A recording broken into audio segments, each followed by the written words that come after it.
I want to talk to you a little bit about the uprising and the contrast between what's happening here in the US and the uprising that took place in Algeria a few months back. They call it Hirak the movement.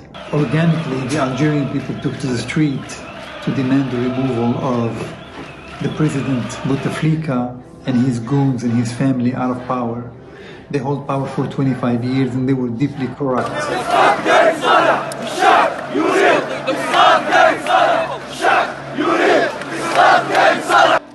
The protest who chanted in the streets, Silmiya, Silmiya, which is peaceful, peaceful, that stripped away the ability to the corrupt regime to crack down on the protester. They tried to infiltrate them to create chaos and mayhem and theft and broken windows in cars and burning cars and stuff like that.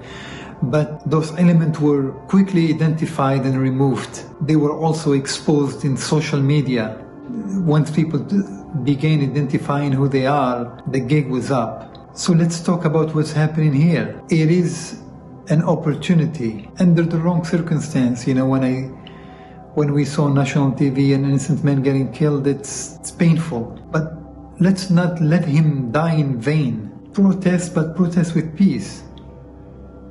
Identify the people that are trying to push this protest to chaos and remove them out of the equation. You have the power to do so. Expose them. Everybody has a cell phone.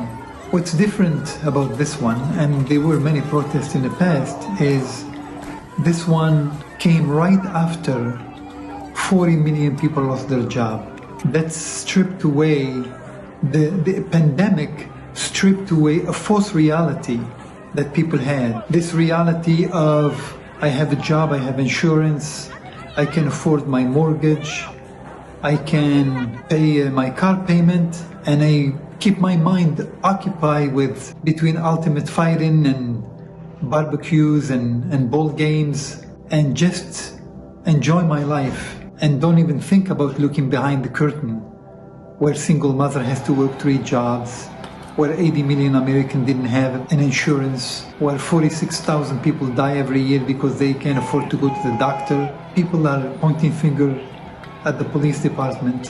What, are they millionaires? Do you see policemen with yachts? No. They struggle with mortgage like everybody else. Yes, there is a tribe mentality. There is some racist element within the police department. But to brush everybody with the same brush is wrong and only make people retract to their group. You don't want that. You need to welcome everyone. If a revolution is done peacefully, history taught us that.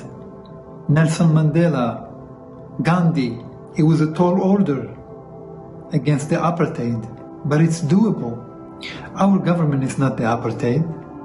If there's corruption, yes. If there's money in politics, yes. But that's the target. Give an opportunity to people to raise their voice in the ballot. Remove money out of politics. Abolish the lobbying system. Use technology for voting. That's what's going to take us to a better place. The most generous nation in the world that have a holiday called Thanksgiving, that give to charity more than any other country in the world, that has commercial on TV about dogs being orphans. You must be able to find it in your heart to care about one another.